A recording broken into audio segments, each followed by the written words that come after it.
લેવાયેલા વધુ એક નિર્ણય.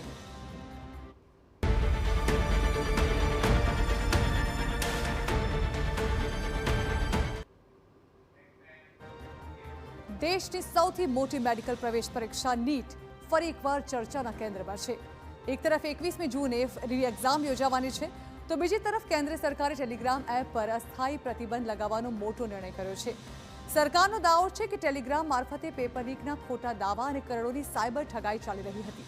બીજી તરફ કોંગ્રેસ નેતા રાહુલ ગાંધીએ પેપર લીકને યુવાનોના સપનાઓ પર હુમલો ગણાવી દેશવ્યાપી આંદોલનની જાહેરાત કરી છે. આખરે શું છે સમગ્ર મામલો, જોઈએ આ ખાસ રિપોર્ટમાં.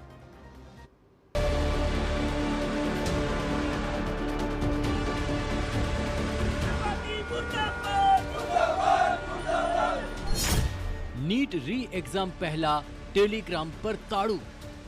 પેપર લીકના દાવા સામે સરકારનો મોટો નિર્ણય.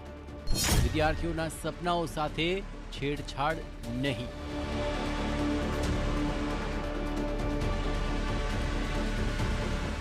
નીટ રી એક્ઝામ પહેલા કેન્દ્ર સરકારે ટેલિગ્રામ સામે કડક પગલું ભર્યું છે.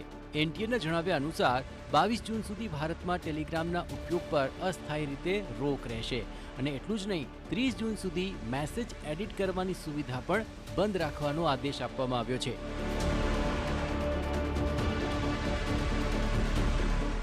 ફેક પેપર લીકનો આ ખેલ છે, જેમાં તપાસ એજન્સીઓના જણાવ્યા પ્રમાણે ટેલિગ્રામ પર નીટ પેપર લીક્ડ, રી નીટ 2026 અને નીટ માફિયા જેવા નામે અનેક ચેનલો ચાલી રહી હતી. આ ચેનલો વિદ્યાર્થીઓ અને તેમના પરિવારજનોને લાખો રૂપિયામાં પેપર અપાવવાના ખોટા વાયદા કરીને ઠગતી હતી. આ સમગ્ર મામલે અમદાવાદ કનેક્શન પણ સામે આવ્યું હતું. અમદાવાદ સાયબર ક્રાઇમ બ્રાન્ચે પણ એક મોટા આંતરરાજ્ય ગેંગનો પર્દાફાશ કર્યો છે. તપાસમાં સામે આવ્યું છે કે ગેંગે ફેક બેંક એકાઉન્ટ મારફતે અંદાજે 1.5 કરોડ રૂપિયાની લેવડ દેવડ કરી હતી. 1000થી વધુ વિદ્યાર્થીઓ અને વાલીઓનો સંપર્ક કરીને તેમને છેતરવામાં આવ્યા હતા. इस बार जो नीट होने वाली है वो हाई सिक्योरिटी फीचर्स जो भी बेस्ट हम लोग कर सकते हैं वो गवर्नमेंट के सपोर्ट से हमने किया है और जो एग्ज़ाम कंडक्ट होगा वो एकदम फेयर एग्ज़ाम कंडक्ट होगा. तो बच्चे किसी भी इन टाइप की चीज़ों में जो नेगेटिव चीज़ें हैं, टेलीग्राम चैनल्स, इंस्टा चैनल्स, ये सब को ज़्यादा इम्पोर्टेंस ना दे और अपनी पूरी मेहनत से जो एग्ज़ाम है उसको अच्छे से करें. હવે રી એક્ઝામના નવા નિયમો પણ જાણી લઈએ. તો 12 જૂને એનટીએ નવી ગાઈડલાઈન જાહેર કરી હતી. પરીક્ષાનો સમય હવે 180 મિનિટથી વધારીને 195 મિનિટ કરવામાં આવ્યો છે. સાથે જ રફ વર્ક માટે વધારાની જગ્યા પણ અપાશે. રાહુલ ગાંધીનો સરકાર પર હુમલો. આ સમગ્ર મુદ્દે કોંગ્રેસ નેતા રાહુલ ગાંધીએ કેન્દ્ર સરકારને ઘેરી છે. તેમણે કહ્યું કે દરેક પેપર લીક માત્ર સિસ્ટમની નિષ્ફળતા નથી, પરંતુ લાખો યુવાનોના સપનાઓ પર પ્રહાર છે.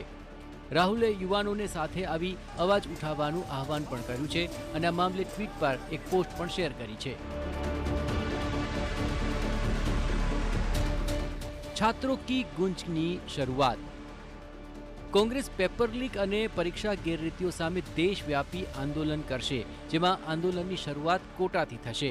પ્રયાગરાજ, પટણા અને દિલ્હી સહિતના શહેરોમાં વિદ્યાર્થી સંમેલનો પણ યોજશે. તો એક તરફ સરકાર ટેકનોલોજી અને કડક કાર્યવાહીથી પરીક્ષાની પારદર્શિતા જાળવવાનો દાવો કરી રહી છે, તો બીજી તરફ વિરોધ પક્ષના યુવાનોના ભવિષ્યના મુદ્દે રસ્તા પર ઉતરવાની તૈયારીમાં છે.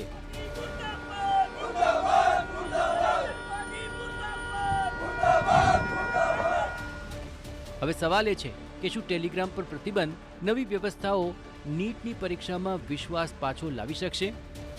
પેપર લીકનો મુદ્દો આગામી દિવસોમાં શું વધુ મોટું રાજકીય કે સામાજિક આંદોલન બનશે? Bureau report, TV9.